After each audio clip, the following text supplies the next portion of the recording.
Hello everyone, chapter को continue करते हैं। पिछली वीडियो में हमने पढ़े थे 4 क्वांटम नंबर्स और साथ में पढ़ा था हमने पॉली एक्सक्लूजन प्रिंसिपल।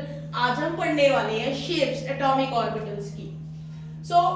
जो शेप्स है ऑर्बिटल्स की वो एक बाउंड्री सरफेस डायग्राम के थ्रू हम रिप्रेजेंट करते हैं, जहां पे इलेक्ट्रॉन फाइंड करने की प्रोबेबिलिटी सबसे ज्यादा होती है। तो सबसे पहले हम डिस्कस करेंगे एस ऑर्बिटल की शेप। तो जो एस ऑर्बिटल है वो एस सब शेल में प्रेजेंट होता है और एस सब शेल के लिए एल आपका quantum number, azimuthal quantum number L की वैल्यू 0 होती है। M L magnetic quantum number की वैल्यू भी 0 ही होती है। इसका मतलब क्या हुआ? इसका मतलब ये हुआ कि जो एस ऑर्बिटल है उसमें सिर्फ एक ही ओरिएंटेशन है, मतलब ये स्फेरिकल शेप का है जिसमें यूनिफॉर्म इलेक्ट्रॉन डेंसिटी है। सभी एक्सिस में, तीनों एक्सिस में यूनिफॉर्म इलेक्ट्रॉन डेंसिटी है। सो स्फेरिकल शेप है इसकी और साथ में है uniform electron density in all 3 axis. So although जो एस ऑर्बिटल है जो अलग अलग सबशेल को इंडिकेट कर रहे हैं तो उसमें होगी तो उनकी स्फेरिकल शेप सिमिलर होंगे सारी शेप, पर फिर भी they will differ in certain respects. कुछ ना कुछ उनमें डिफरेंस होगा। क्या डिफरेंस होगा अभी पढ़ लेंगे हम, डोंट वरी। सो प्रोबेबिलिटी जो है इलेक्ट्रॉन को फाइंड आउट करने की वो मैक्सिमम होगी नियर द न्यूक्लियस, और जैसे जैसे आप न्यूक्लियस से दूर जाओगे तो वो डिक्रीज हो जाएगी। So near the nucleus the probability of finding electron is maximum, and as you go away from the nucleus the probability of finding electron decreases.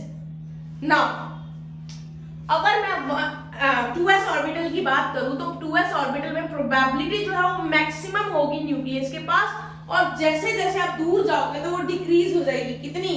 0 तक, और फिर उसके बाद वो अगेन इंक्रीज होगी। तो जरा देखते हैं कैसे।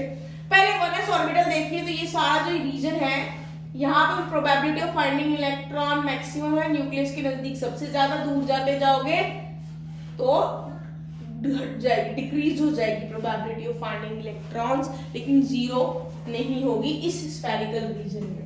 लेकिन अगर मैं 2s ऑर्बिटल की बात करूं तो ये देखिए सेंटर से जब दूर जा रही हूँ, सेंटर में probability of finding electron maximum है, दूर जाएंगे probability of finding electron decrease होगी, और यहाँ इधर आते आते वो 0 हो जाएगी। ये जो रीजन है ब्लू कलर से जो मैंने दिखाया है ये नोड है, यहाँ पे प्रोबेबिलिटी ऑफ फाइंडिंग इलेक्ट्रॉन 0 है। फिर उसके बाद जैसे कि मैंने कहा डिक्रीज होने के बाद इंक्रीज होती है। यहाँ ये जो रीजन नोड का खत्म हो जाएगी, फिर यहाँ से probability of finding electron increase हो जाएगी। इस रीजन में प्रोबेबिलिटी ऑफ फाइंडिंग इलेक्ट्रॉन है, इसमें भी प्रोबेबिलिटी इलेक्ट्रॉन को फाइंड आउट करने की, ये जो नोड है इसमें प्रोबेबिलिटी ऑफ फाइंडिंग इलेक्ट्रॉन 0 है। सो इस तरह से आप देख सकते हैं। सो यहाँ पर मैक्सिमम, फिर ये डिक्रीज होते होते 0, फिर यहाँ पे 0, फिर यहाँ से फिर से मैक्सिमम आ जाएगी और फिर दूर जाते हुए कम होती चली जाएगी। ठीक है, तो नेक्स्ट अब मैंने यहाँ पे नोड एक टर्म यूज की है, तो नोड कितनी होंगी किसी भी ऑर्बिटल में? एस ऑर्बिटल में कैसे पता चलेगा? ns orbital has n-1 node. तो ये देखिए अगर ये 1s ऑर्बिटल है तो 1-1 यहाँ पे 0 नोड है, एक भी नोड नहीं है। यहाँ पे 2s ऑर्बिटल है, मतलब कि n-1 नोड कितनी होगी? 2-1, 1। तो यहाँ पे एक ही नोड है। तो इस तरह से आप चेक कर सकते हो कि आपके s ऑर्बिटल में कितनी नोड्स होंगी। अब हम बात करेंगे कि जो साइज है ऑर्बिटल का उसके इंक्रीज होने से क्या फर्क पड़ता है। So size of orbital increases with increase in the value of n। n जो है जैसे जैसे n की वैल्यू बढ़ेगी उससे फर्क पड़ेगा ऑर्बिटल पे, ऑर्बिटल का साइज भी इंक्रीज होगा n की वैल्यू इंक्रीज होने से। तो देखिए 4s, 3s, 2s और 1s, तो इनमें से 4s की ऑर्बिटल की जो साइज होगी वो सबसे बड़ी होगी, नोड्स इसमें 3 होंगी। 3s ऑर्बिटल का साइज 4s से छोटा होगा, नोड्स इसमें 2 होंगी। 2s ऑर्बिटल का साइज 3s और 4s से छोटा होगा, नोड्स इसमें 1 होगी। और 1s ऑर्बिटल का साइज सबसे छोटा होगा, नोड इसमें 0 होंगी। तो जैसे मैंने ये बनाया है ऐसे ही आप और एक और रीजन बनाओगे। अब इसके बाद 3s बनाओगे नोड का रीजन, फिर आपका इलेक्ट्रॉन फाइंड आउट करने के प्रोबेबल रीजन। तो इस तरह से कंसेंट्रिक सर्कल्स बनाते जाओगे और इजीली आप बना पाओगे। जैसे आप इसको देख रहे हो वैसे आप आगे भी कंटिन्यू कर सकते हैं।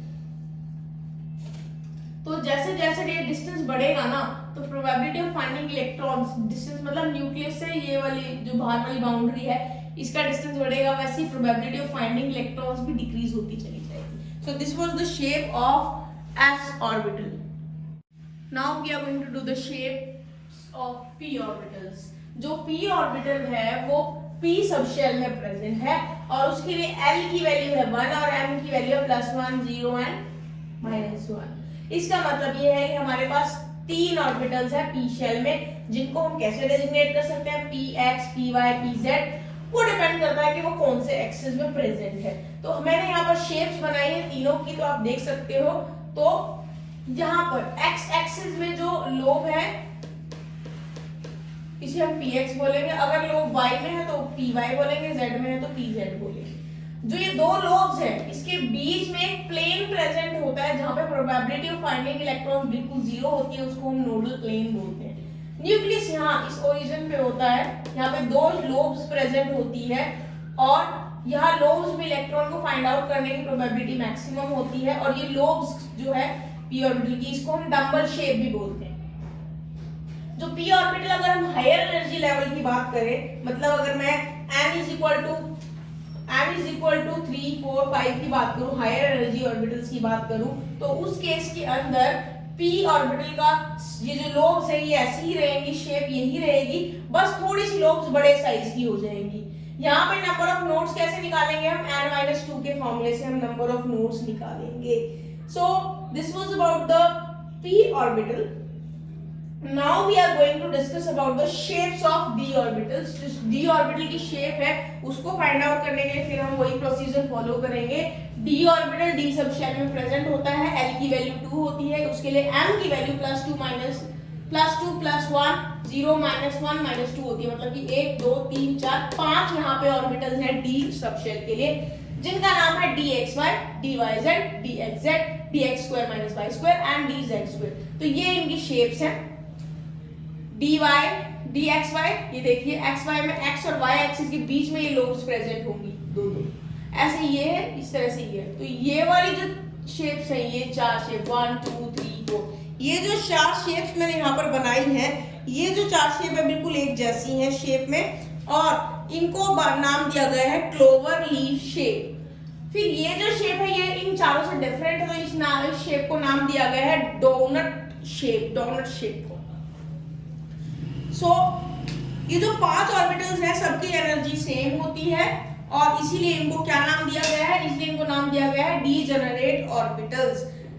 इस तरह से आप देख सकते हैं शेप्स। मैंने आपको s orbital, p orbital, d orbital तीनों की बता दी है। नाउ एक चीज और मैं यहाँ पे बताऊंगी, बिसाइड्स द रेडियल नोड्स, जहां पर प्रोबेबिलिटी ऑफ फाइंडिंग इलेक्ट्रॉन 0 है, कहाँ है रेडियल नोड्स, यहाँ पर जहां पे ये ओरिजिन है। इस नोड के अलावा The probability density function for p and d orbitals are 0 at planes। उन planes पे भी probability of finding electrons 0 होगी p और d ऑर्बिटल के लिए। जो ये plane है ना, ये जो पास करता है इनके बीच में से, उनके बीच में उसमें भी इलेक्ट्रॉन फाइंड आउट करने की डेंसिटी बिल्कुल 0 रहेगी d और p ऑर्बिटल के लिए। एंड इन नोड्स को हम एंगुलर नोड्स बोलते हैं। अगर मैं जनरल बात करूं तो एक ऑर्बिटल में टोटल नोड्स कितनी होंगी, d ऑर्बिटल में n-1 nodes होंगी। Total nodes will be find out by the formula n-1 and angular nodes will be L।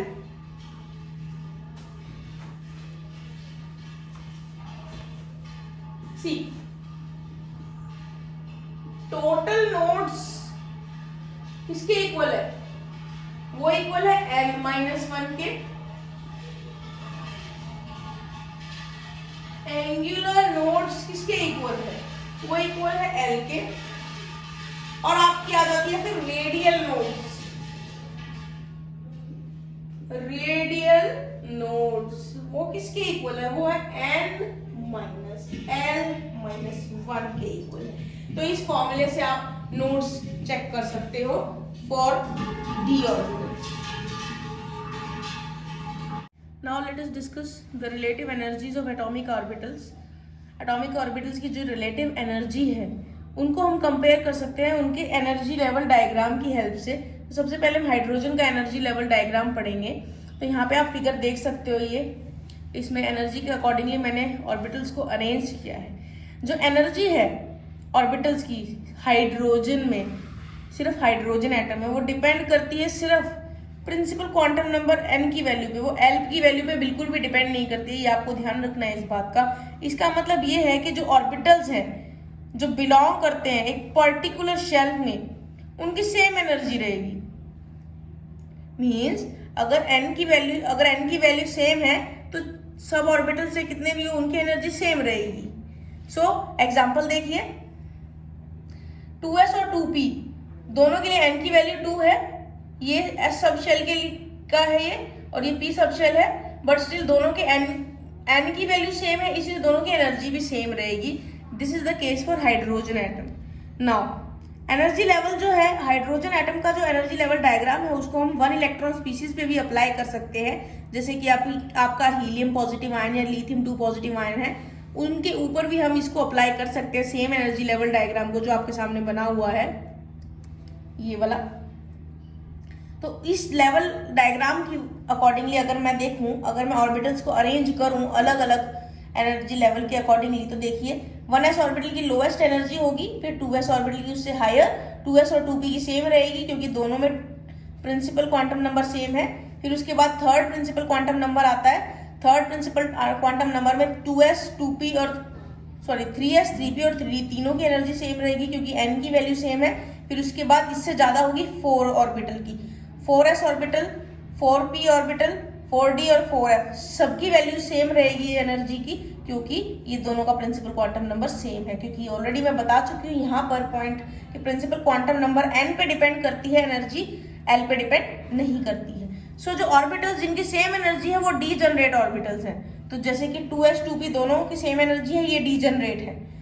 3s 3p 3d की सेम एनर्जी, ये डी जनरेट है।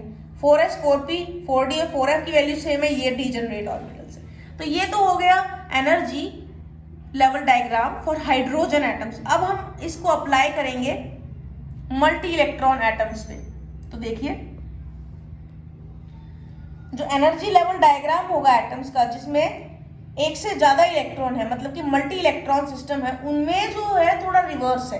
यहाँ पे जो वैल्यू होगी एनर्जी की वो डिपेंड करेगी एल पे, ठीक है, और साथ में एन पे भी, दोनों पे डिपेंड करेगी। वहां पर ऊपर हमने पढ़ा था कि वो सिर्फ एन पे डिपेंड करती है, एल पे डिपेंड नहीं करती है। यहाँ पे एन और एल दोनों पे डिपेंड करेगी एनर्जी, ठीक है। तो एग्जाम्पल देखते हैं, जैसे कि n इज इक्वल टू 4 है। ये देखिए यहाँ पे जो ऑर्बिटल्स होंगे 4s 4n is equal to 4, orbitals कौन से होंगे 4s 4p 4d और 4f, इसकी सबशेल्स होगी। इन सभी की एनर्जी डिफरेंट होगी, ठीक है। बट अगर मैं 4p सबशेल की बात करूं तो उसके अंदर 4p सबशेल कैसे होगी डिवाइडेड? 4p सबशेल में क्या क्या ऑर्बिटल्स होते हैं? 4px 4py और 4pz, ये तीनों की एनर्जी सेम होगी। मतलब कि 4s 4p 4d और 4f इन सब की एनर्जी डिफरेंट है, लेकिन इनके जो सब ऑर्बिटल्स हैं उनकी एनर्जी सेम होगी। मीन्स 4px 4py 4pz की एनर्जी सेम होगी। कहने का मतलब ये है कि ना एक l की वैल्यू के लिए एनर्जी सेम रहेगी उसके सब ऑर्बिटल्स की। ये p सब ऑर्बिटल की, ये आगे आपके ऑर्बिटल्स, इन सब की एनर्जी सेम। ऐसे ही अगर मैं 4d की बात करूं तो 4d के केस में जो उसके ऑर्बिटल्स होंगे 4d के, वो होंगे 4dxy 4dyz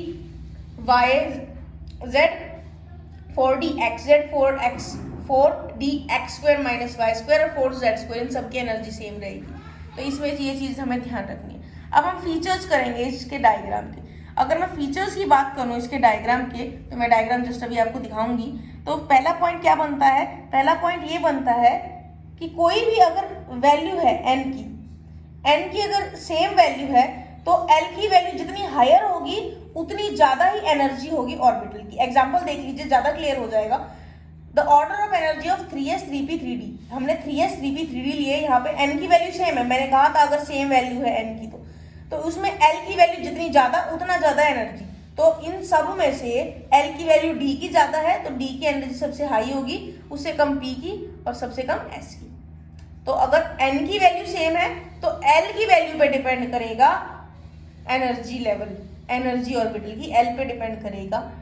करेगी तो फिर देख सकते हो कि डी में एल की वैल्यू सबसे ज्यादा है, तो इसी की ही एनर्जी यहाँ पे सबसे ज्यादा होगी डी की वैल्यू के अकॉर्डिंगली। तो अब इसका एनर्जी लेवल डायग्राम पढ़ते हैं। देखिए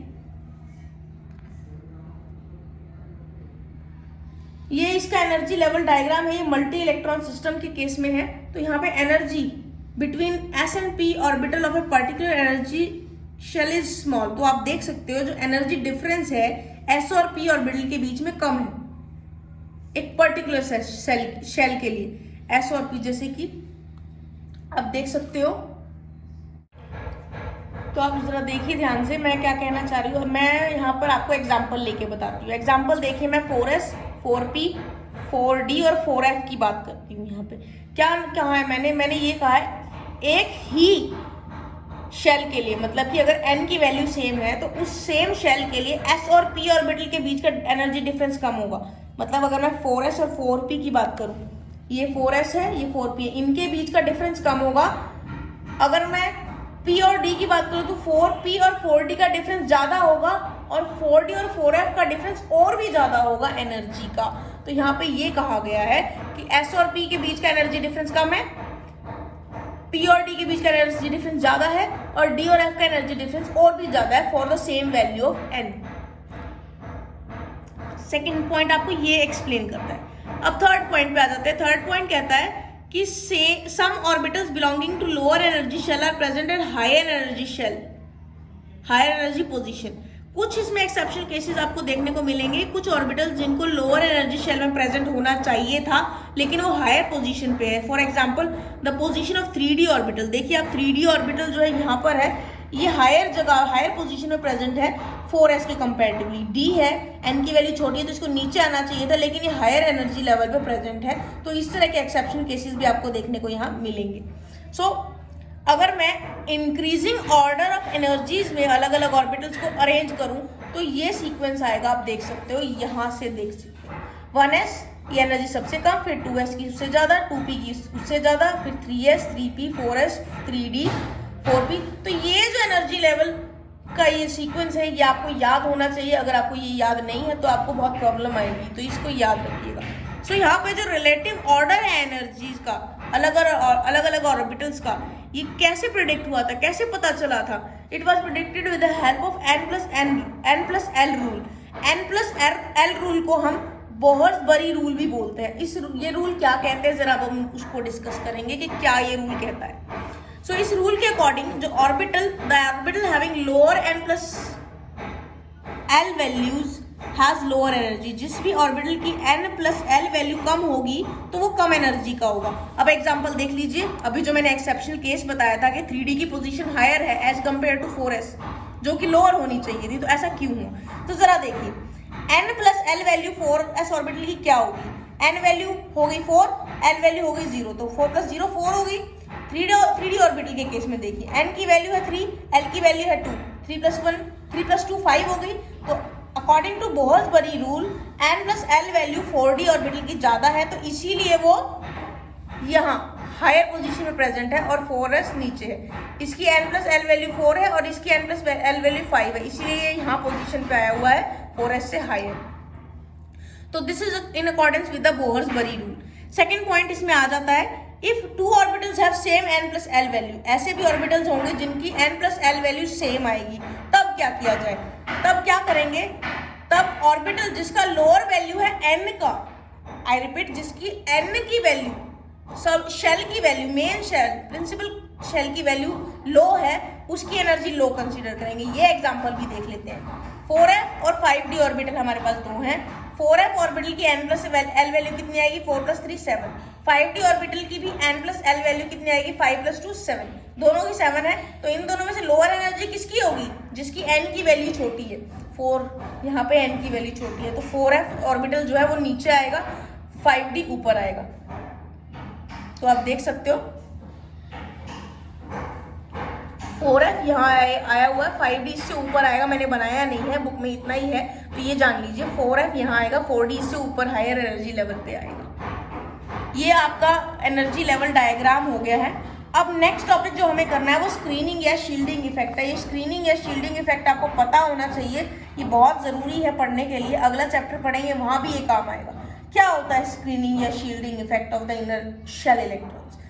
जब हम मल्टी इलेक्ट्रॉन एटम की बात करते हैं, ऐसे एटम जिसमें एक से ज़्यादा इलेक्ट्रॉन होते हैं, तो वहाँ पे इलेक्ट्रॉन जो अंदर वाली शेल में प्रेजेंट होते हैं ना, वो बाहर वाली शेल की इलेक्ट्रॉन्स को उतनी अट्रैक्शन, न्यूक्लियस की अट्रैक्शन पहुंचने नहीं देते। वो शील्ड करते हैं, रोकते हैं न्यूक्लियर चार्ज को, अट्रैक्शन को रोकते हैं। इसी को ही हम स्क्रीनिंग या शील्डिंग इफेक्ट कहते हैं। तो लेयर्स होती है, काफी सारी शेल्स होती हैं, तो अंदर वाली शेल्स, बाहर वाली शेल्स जो वैलेंस शेल्स होती है, उस तक न्यूक्लियर चार्ज मतलब कि न्यूक्लियस के अट्रैक्शन को जाने नहीं देती इतना इफेक्टिवली।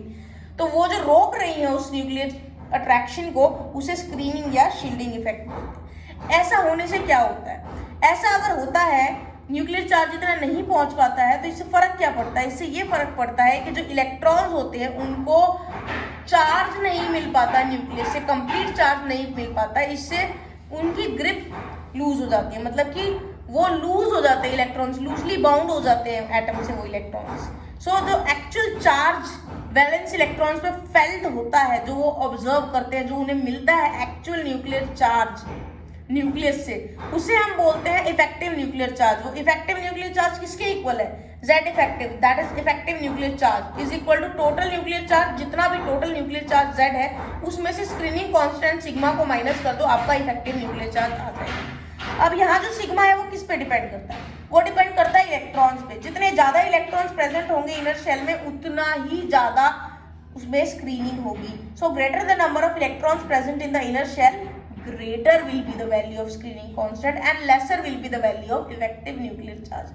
तो जितनी ज्यादा शेल्स होंगी उतने ज्यादा इलेक्ट्रॉन्स होंगे, और जितने ज्यादा इलेक्ट्रॉन्स होंगे उतना ही बाहर वाली शेल को, मतलब वैलेंस इलेक्ट्रॉन को न्यूक्लियर चार्ज कम मिलेगा और वो कम अट्रैक्शन फेस करेगा। अब हम पढ़ने वाले हैं कि इलेक्ट्रॉन्स को फिल कैसे कर रहे हैं, एटम के अंदर इलेक्ट्रॉन्स की फिलिंग किस तरीके से होगी, वो हम पढ़ने वाले हैं। तो एक मल्टी इलेक्ट्रॉन एटम जो है, उसमें इलेक्ट्रॉन को फिल किया जाता है। इतने सारे ऑर्बिटल्स होते हैं sp-df, उसमें इलेक्ट्रॉन्स को फिल किया जाता है, जिनकी अलग अलग एनर्जीज होती है।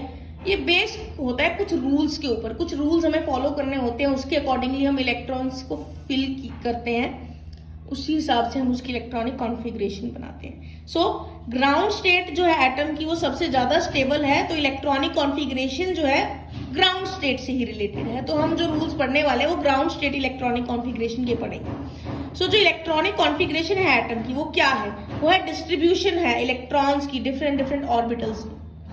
ग्राउंड स्टेट या नॉर्मल स्टेट क्या है? ये वो स्टेट है एटम की जब सारे के सारे इलेक्ट्रॉन लोएस्ट एनर्जी लेवल्स पे होते हैं, मतलब कि लोएस्ट एनर्जी पे होते हैं, और जैसे कि उनकी एन और एल वैल्यूज उनको अलाउ करती हैं, वो लोएस्ट एनर्जी। अब एक्साइटेड स्टेट क्या होती है? वो हायर पोजीशन होती है, जो परमिटेड होती है एक इलेक्ट्रॉन को, जब उसको एनर्जी मिलती है, जब वो हायर स्टेट पे जाता है, उसको हम एक्साइटेड स्टेट बोलते हैं। अब हम पढ़ेंगे ऑर्बिटल्स के फिलिंग के कुछ प्रिंसिपल। सबसे पहले हम पढ़ेंगे अबाउस प्रिंसिपल। क्या होता है अबाउस प्रिंसिपल? इस प्रिंसिपल के अकॉर्डिंग जो ग्राउंड स्टेट होती है एटम्स की, उसमें जो ऑर्बिटल्स होते हैं वो किस तरह से फिल होते हैं, वो एक सीक्वेंस फॉलो करते हैं जिसमें इंक्रीजिंग एनर्जीज दिखाई गई है। मतलब कि सबसे पहले लोएस्ट एनर्जी वाला ऑर्बिटल फिल होगा, उसके बाद उससे हायर, उससे बाद उससे हायर, तो इस तरह से एक पैटर्न फॉलो करते हैं। तो ये वो पैटर्न है, वो एनर्जीज के अकॉर्डिंगली ऑर्बिटल जो है यहाँ पे प्लेस्ड है। तो सबसे पहले 1s ऑर्बिटल फिल होगा, जब ये फिल हो जाएगा फिर 2s ऑर्बिटल फिल होगा, फिर p 2p, फिर 3s 3p, इस तरह से ऑर्बिटल्स की फिलिंग होगी। तो ये जो सीक्वेंस है फिलिंग ऑफ इलेक्ट्रॉन्स का, ये इस तरह से आप याद रख सकते हो, ये आपकी एनसीईआरटी में भी बना हुआ है। So this is the sequence of filling of electrons in orbitals belonging to different energy levels. तो ये सीक्वेंस फॉलो होगा। तो पहले लोअर एनर्जी वाला ऑर्बिटल फिल होगा, उसके अंदर इलेक्ट्रॉन्स फिल होंगे, फिर उसके बाद हायर ऑर्बिटल में इलेक्ट्रॉन्स फिल होंगे। तो ये आपको सीक्वेंस देखना है, एनसीईआरटी में भी गिवन है। नेक्स्ट रूल जो है पॉलीज एक्सक्लूजन प्रिंसिपल है। पॉली एक्सक्लूजन प्रिंसिपल क्या कहता है कि जो ऑर्बिट है, हम पीछे भी पढ़ चुके हैं पॉली एक्सक्लूजन प्रिंसिपल, आपको याद होगा। An orbiter can accommodate maximum of 2 electrons. एक ऑर्बिट में मैक्सिमम 2 इलेक्ट्रॉन्स हो सकते हैं और दोनों इलेक्ट्रॉन्स के ऑपोजिट स्पिन होंगे। सो ये जो प्रिंसिपल है एक तरह से लिमिट कर देता है ऑर्बिटल की एकोमोडेशन। इलेक्ट्रॉन्स एक ऑर्बिट में कितना एकोमोडेट हो सकता है वो उसको लिमिट दे दी है इसने 2 की। तो एक ऑर्बिट में या तो 0 इलेक्ट्रॉन होंगे या 1 इलेक्ट्रॉन होगा या 2 इलेक्ट्रॉन होंगे। 2 से ज्यादा इलेक्ट्रॉन उसमें प्रेजेंट नहीं हो सकते और 2 इलेक्ट्रॉन भी कैसे प्रेजेंट होंगे, उनकी स्पिन ऑपोजिट होगी। Now the third is the Hund's rule of maximum multiplicity. Hund's rule हमें पढ़ना है मैक्सिमम मल्टीप्लिसिटी वाला। So up till now we have done the idea for filling of electrons in the orbitals, जिनकी same energy होती है, degenerate states होती हैं जिनको हम बोलते हैं, वो पढ़ी थी हमने। अब एग्जांपल मैं आपको दे देती हूँ, जैसे कि 3 ऑर्बिटल्स होते हैं पी सब शेल के अंदर, P X, P Y, P Z. अगर अब हमें ये जो 3 ऑर्बिटल्स हैं इनकी फिलिंग करनी है, वो कैसे करें? तो आप देख सकते हो यहाँ पे मैंने 3 तरीके दिखाए हैं, एक तो ये, एक ये और एक ये। तो हिंड रूल क्या कहता है? हिंड रूल ये कहता है कि when more than 1 orbitals of equal energies are available, एक से ज्यादा जब इक्वल एनर्जी, ये तीनों ऑर्बिटल इक्वल एनर्जी के हैं, ये एक से ज्यादा अगर अवेलेबल है तो electron will first occupy these orbitals singly with parallel spin. पहले वो सिंगली ऑक्यूपाई होंगे विद पैरेलल स्पिन, उसके बाद उनकी पेयरिंग स्टार्ट होगी। मतलब कि अगर 3 इलेक्ट्रॉन मेरे पास प्रेजेंट है, उनको ऐसे नहीं, ऐसे भी नहीं, मैं ऐसे उनको फिल करूंगी, सिंगली मैं उनको फिल करूंगी पहले और उनकी स्पिन एक तरफ ही होगी। उसके बाद अब पेयरिंग कराऊंगी मैं, अगला इलेक्ट्रॉन फिल करूंगी तो यहाँ करूंगी मैं, और उसका जो स्पिन होगा वो नीचे की तरफ होगा क्योंकि पहले ये ऊपर की तरफ था। तो इस तरह से हम उसकी इलेक्ट्रॉन्स की फिलिंग करेंगे। पहले सिंगली फिल करेंगे विद पैरेलल स्पिन्स, उसके बाद पेयरिंग होगी with spin in the opposite direction. Now so according to Hund's rule the last distribution is correct while the first 2 are wrong। जो मैंने अभी दिखाई थी आपको, first 2 ये वाली और ये वाली, this one and this one, they are wrong and this one is correct। ठीक है, so the electrons are actually negatively charged। आपको मैं बता दूं, इलेक्ट्रॉन नेगेटिवली चार्ज होते हैं और वो एक दूसरे को रिपेल करते हैं। इनकी रिपल्शन कम से कम हो, फिलिंग तो करानी है, पेयरिंग भी करानी है, तो इनकी रिपल्शन को भी ध्यान में रखना है क्योंकि नेगेटिवली चार्ज है, उनकी रिपल्शन कम से कम हो, उनके स्पिन हम ऑपोजिट फिल करते हैं। तो एक ऑर्बिटल में 2 इलेक्ट्रॉन फिल होंगे, उनके ऑपोजिट स्पिन होनी चाहिए ताकि उनकी मिनिमम रिपल्शंस रहे, उसके अकॉर्डिंगली हम उसको फिल करेंगे। अब हम आ जाते हैं इलेक्ट्रॉनिक कॉन्फ़िगरेशन ऑफ एटम्स। किस तरह से हम इलेक्ट्रॉनिक कॉन्फ़िगरेशन करेंगे एटम्स की। सो जो इलेक्ट्रॉनिक कॉन्फ़िगरेशन होगी एटम्स की, वो कुछ इस तरह से होगी, 2 नोटेशंस होगी। एक तो हम ऐसे करते हैं, S की raise to the power electrons लिख देते हैं, P की raise to the power electrons लिख देते हैं, D की raise to the power electrons लिख देते हैं। एक तो ये नोटेशन होती है हमें। और दूसरी चीज क्या करनी है, ऑर्बिटल डायग्राम देखने हैं। तो ऑर्बिटल डायग्राम यहाँ पे मैंने कुछ एटम्स के बनाए हुए हैं, आप देख सकते हो। हाइड्रोजन जिसका एटॉमिक नंबर 1 है उसकी फिलिंग इस तरह से होगी। हीलियम जिसका एटॉमिक नंबर 2 है, इस तरह से फिलिंग होगी, पहले एक सिंगल, फिर उसके बाद उसको पेयरिंग हो जाएगी। फिर ये आपका लिथियम जिसका एटॉमिक नंबर 3 है, उसकी पेयरिंग कैसे होगी, पहले 1s फिल होगा, कंप्लीटली फिल होगा, फिर उसके बाद 2s ऑर्बिटल पे आएंगे फिलिंग करने के लिए। बेरिलियम किस तरह से होगा ये अब मैं आपको कॉन्फ़िगरेशन बताऊंगी कुछ एटम्स की, किस तरह से कॉन्फ़िगरेशन की जाती है, electronic configuration, filling of electrons कैसे होता है। तो मैं आपको 1-2 सिंपलेस्ट तो ऑलरेडी बता चुकी हूँ, मैं थोड़े से कॉम्प्लेक्स और बता दूं, जैसे कि नाइट्रोजन, एटॉमिक नंबर कितना है इसका, 7 है। तो यहाँ पे सबसे पहले 1s ऑर्बिटल फिल होगा। 1s ऑर्बिटल में मैंने 2 इलेक्ट्रॉन्स फिल कर दिए। अब कितने बचे हमारे पास, 5 इलेक्ट्रॉन बचे। अब मैं 2s ऑर्बिटल लूंगी, 2 इलेक्ट्रॉन्स में यहाँ फिल कर दूंगी। अब 4 इलेक्ट्रॉन तो फिल हो गए। अब मेरे पास कितने बचे इलेक्ट्रॉन्स, 3 इलेक्ट्रॉन्स बच गए। तो अब मैं p ऑर्बिटल लूंगी, 2p। अब मेरे पास 3 ऑर्बिटल है, यहाँ पे ऑर्बिट है p के, तो मेरे पास 3 ही इलेक्ट्रॉन्स है, तो मैं कैसे फिल करूंगी, ऐसे सिंगल सिंगल फिल करूंगी और वो भी पैरेलल स्पिन के साथ। तो इस तरह से नाइट्रोजन की फिलिंग में करूंगी। एक और मैं आपको बताती हूँ, नियॉन बता देती हूँ। नियॉन का एटॉमिक नंबर होता है 10। स्टार्ट करते हैं फिलिंग। 1s को पहले फिल करेंगे, 2 यहाँ फिल हो गए, फिर 2s को फिल करेंगे, 2 यहाँ फिल हो गए, 4 तो यहीं फिल हो गए, 6 बचे मेरे पास। अब मैं p ऑर्बिटल ले लेती हूँ, 2p, 1 2 3। पहले मैं इनको सिंगली फिल करूंगी। अब इसके बाद मैं इनकी पेयरिंग स्टार्ट करूंगी, 1 2 3। तो इस तरह से पेयरिंग करा दी, तो ये ऐसे आप इसकी कॉन्फ़िगरेशन बना सकते हो, इस तरह से आप इसके ऑर्बिटल डायग्राम्स बना सकते हो। ये जो मैंने आपके बनाए हैं ये ऑर्बिटल डायग्राम्स है। अगर मैं इसको सिंपली नोटेशन की फॉर्म में लिखना चाहूँ तो मैं कैसे लिखूंगी, जैसे मैं नियॉन का आपको बताती हूँ नोटेशन की फॉर्म में कैसे लिखना है। तो नोटेशन की फॉर्म में हम इस नियॉन को कैसे लिखेंगे, 1s2 2s2 2p6। हाइड्रोजन को कैसे लिखेंगे, 1s2 2s2 2p3। तो इस तरह से हम नोटेशंस की फॉर्म में इसकी इलेक्ट्रॉनिक कॉन्फ़िगरेशन लिखेंगे। तो इलेक्ट्रॉनिक कॉन्फ़िगरेशन जरूर आप प्रैक्टिस कर लीजिएगा। एक चीज मैं और आपको यहाँ पे बताती हूँ,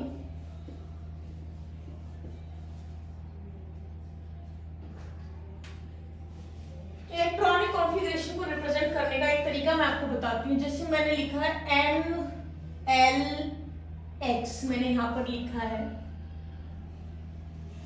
तो यहाँ पे किस चीज से हमें क्या पता चलता है वो भी मैं आपको बता देती हूँ। यहाँ पे जो N है ये आपको बताएगा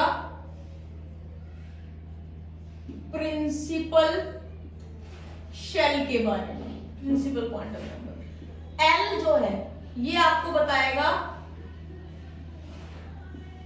सब शेल के बारे में, या फिर हम कह सकते हैं ये ऑर्बिटल के बारे में बताएगा।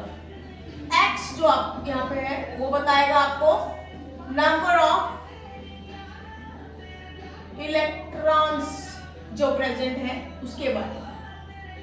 तो अगर मान के चलिए मैंने लिखा है 2p6, तो 2 यहाँ पे प्रिंसिपल क्वांटम नंबर है, p यहाँ पर सब शेल है या ऑर्बिटल है, और 6 नंबर ऑफ इलेक्ट्रॉन्स यहाँ पे प्रेजेंट है। तो इस तरह से आप रिप्रेजेंट करोगे। Now we are going to discuss about the stability of some completely filled and half filled orbitals. तो कुछ exceptional cases हम यहाँ पे पढ़ने वाले हैं। We are going to discuss stability of completely filled and half filled orbitals, ये हम पढ़ेंगे। मैं यहाँ पे एक एग्जांपल लूंगी क्रोमियम का।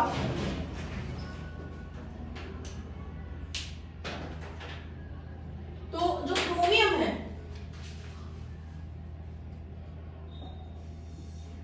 क्रोमियम जो है उसका एटॉमिक नंबर है 24। तो इसकी इलेक्ट्रॉनिक कॉन्फ़िगरेशन हम बनाते हैं पहले, फिर देखते हैं। तो इसकी इलेक्ट्रॉनिक कॉन्फ़िगरेशन स्टार्टिंग में तो आर्गन जैसी होगी, 18 इलेक्ट्रॉन आर्गन की कॉन्फ़िगरेशन से फिलअप होंगे इसके अंदर। फिर उसके बाद आपका आएगा 4s ऑर्बिटल जिसमें 2 इलेक्ट्रॉन आ जाएंगे, 20 हो गए। फिर उसके बाद बचे हुए 4 इलेक्ट्रॉन्स हम 3d ऑर्बिटल में डालेंगे, 1 2 3 4, ये d में 5 ऑर्बिट होते हैं। तो इसको देखा जाए तो उस हिसाब से हमारे ये इलेक्ट्रॉन इस तरह से फिल होने चाहिए, ये हम एक्सपेक्ट करते हैं, लेकिन ऐसे फिल नहीं होंगे। फिल कैसे होंगे, फिर ये इतना तो सेम रहेगा, ठीक है। तो ये तो थी एक्सपेक्टेड कॉन्फ़िगरेशन, ये ऊपर वाली। अब हम करेंगे एक्चुअल कॉन्फ़िगरेशन, नीचे लिखूंगी मैं। स्टार्टिंग में आर्गन वाली ही कॉन्फ़िगरेशन रहेगी जो आर्गन की होती है, 18 इलेक्ट्रॉन जिसमें फिल हो जाएंगे। फिर उसके बाद क्या होगा, ये है 4s और ये है 3d। मैं आपको बता दूं कि अगर जो कि कॉन्फ़िगरेशन ऐसी होनी चाहिए थी, मैं आपको बता दूं ये अनस्टेबल कॉन्फ़िगरेशन है। क्यों अनस्टेबल है, क्योंकि यहां से एक इलेक्ट्रॉन अगर उठ के यहां आ जाए तो ये हाफ फिल्ड कॉन्फ़िगरेशन बन जाती है d ऑर्बिटल के लिए। ये d ऑर्बिटल हाफ फिल्ड हो जाता है, and half filled d orbital is much more stable then this configuration. तो इसलिए होता क्या है, यहाँ जो इलेक्ट्रॉन इधर पेयर्ड था ये अनपेयर होके उधर चला जाता है, and this forms the actual configuration. So half filled orbital अगर बनता है, एक एक इलेक्ट्रॉन की शिफ्टिंग से, तो वो कॉन्फ़िगरेशन फॉलो होती है, ना कि expected one. So this is the exceptional case. ऐसे ही एक और एक्सेप्शनल केस है, वो जो मैं आपको बताऊंगी।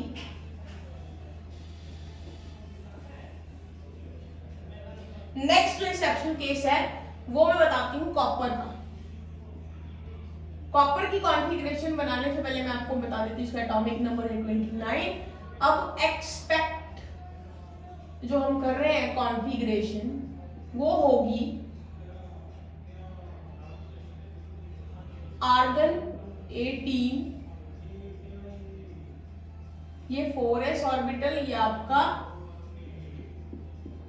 3d orbital. अगर हम एक्सपेक्टेशन हमारी ये है, ये हमारी एक्सपेक्टेड इसकी कॉन्फ़िगरेशन है, बट ऐसा नहीं होगा, क्योंकि आप देख सकते हो अगर एक इलेक्ट्रॉन यहां मिल जाए तो ये d जो है फुली फिल्ड हो जाएगा, तो ये इलेक्ट्रॉन उठ के यहां चला जाएगा, पेयर अप हो जाएगा, और ऐसा करने से d ऑर्बिटल फुली फिल्ड हो जाएगा। तो एक्सपेक्टेड की बजाय ये actual configuration हो जाएगी, because this configuration result in a fully filled d orbital which is much more stable than the previous configuration। तो ये इस वजह से होता है।